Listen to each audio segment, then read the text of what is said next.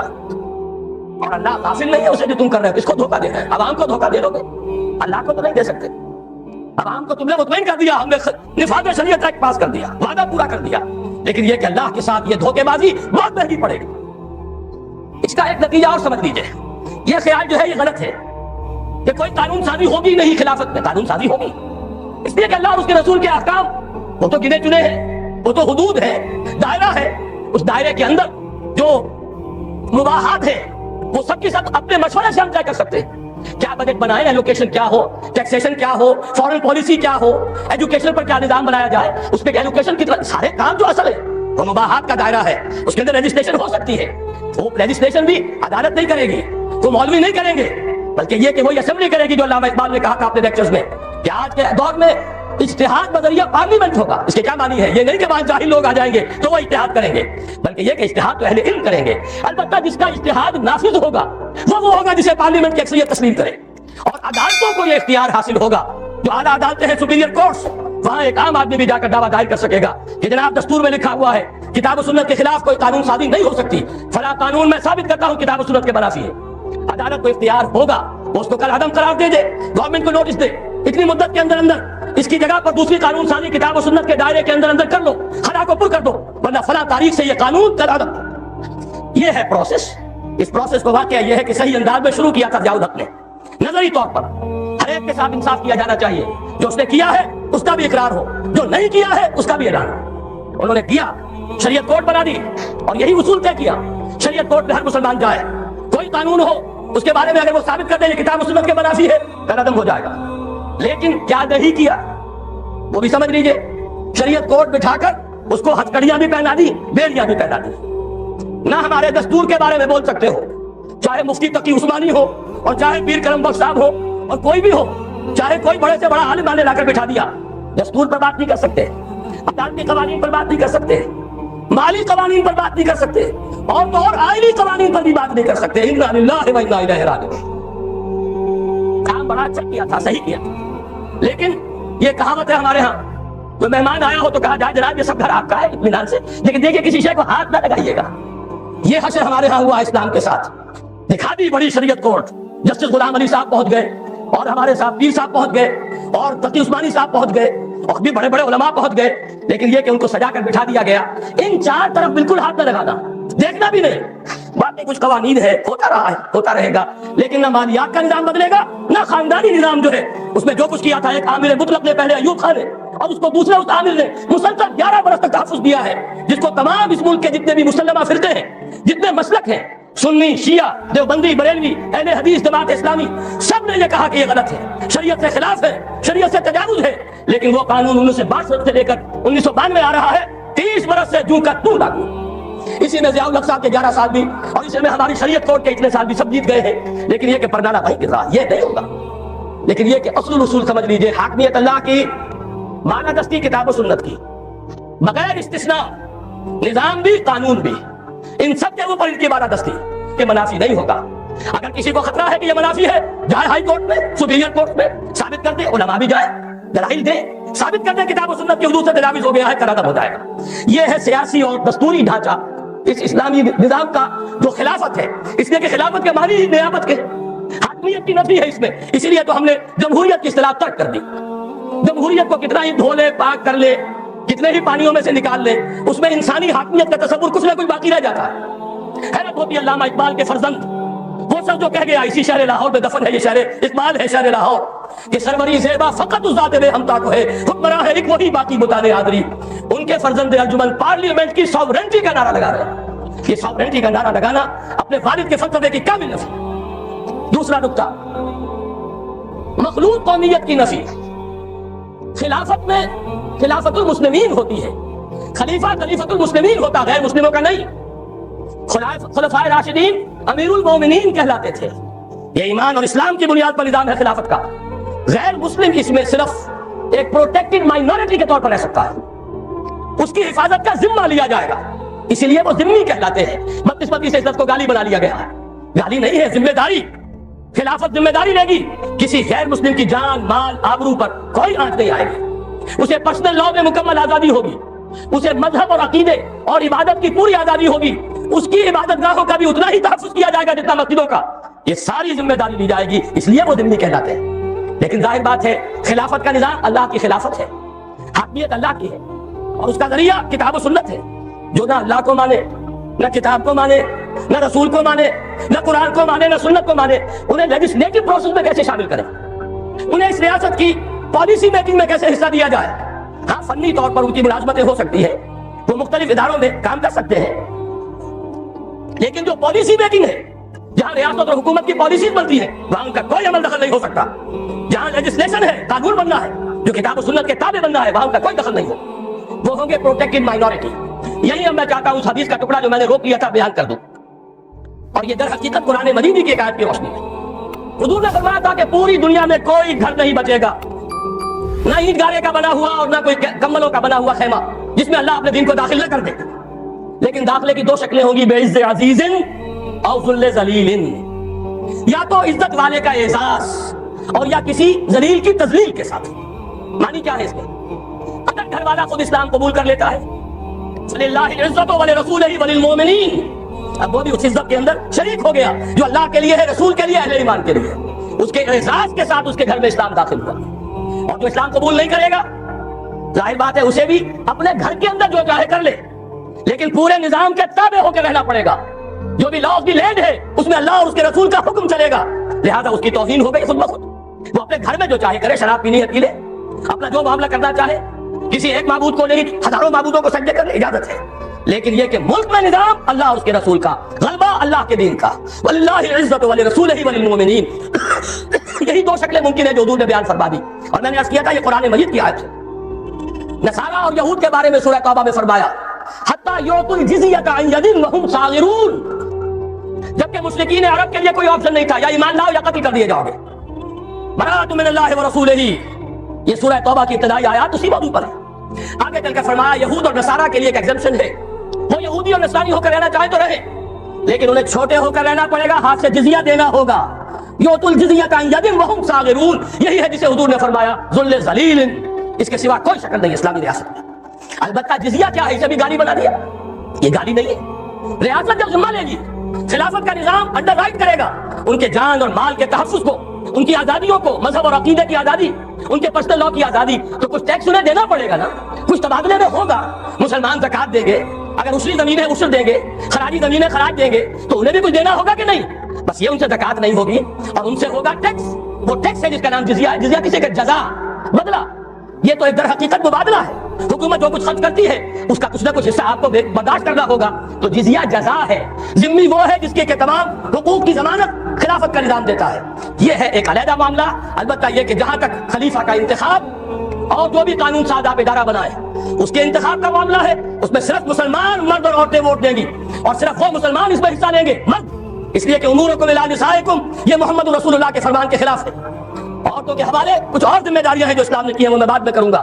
Vote دے گی، اس لیے کہ حضرت عمر رضی اللہ تعالیٰ عنہ نے جو ایک کمیٹی بنائی تھی جس کے بعد کے تیسرے خلیفہ کا انتخاب ہوا، جس کے ذریعے سے اس میں حضرت عبدالرحمن ابن عوف نے مردوں سے بھی رائے لی، خواتین سے بھی رائے لی۔ رائے کی حد تک ہمارے پاس مثال موجود ہے، لیکن یہ کہ اس سے آگے معاملات مملکت، معاملات ریاست، یہ مردوں کے لیے ہے، عورتوں کے لیے نہیں۔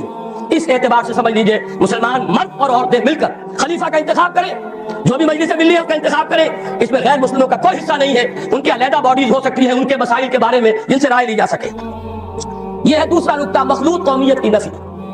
تیسرا نکتہ، خلیفہ کا انتخاب بلا واسطہ تمام مسلمان مرد اور عورتیں کریں گے، لیکن اس خلیفہ کا معاملہ وہ نہیں ہوگا جو پارلیمانی نظام میں ہے۔ خلفائے راشدین مشورہ لیتے تھے، مشورہ لینا فرض ہے، حضور سے کہا گیا شاورہم فی الامر، لہذا کون ہوگا جو اس سے مستثنیٰ ہو؟ لیکن یہ ووٹوں کی گنتی کا معاملہ کبھی نہیں رہا اسلام میں۔ خلیفہ راشد نے کبھی گنتی کر کے ووٹ لے کر اور فیصلے نہیں کیے، بلکہ یہ کہ خلیفہ کو پورا اختیار ہے۔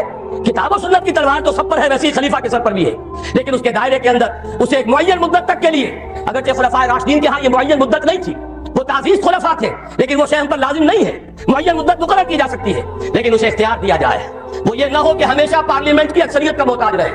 خاص طور پر ہمارے ہاں جیسے ہی اسمبلی آئی، جو بھی حکومت بناتا ہے وزیر اعظم، اس کی ساری توجہ اسی پر ہوتی ہے کہیں یہ مینڈک خود بک نہ جائے، کہیں یہ گھوڑا کہیں جا کر بک نہ جائے، کچھ اسے دو،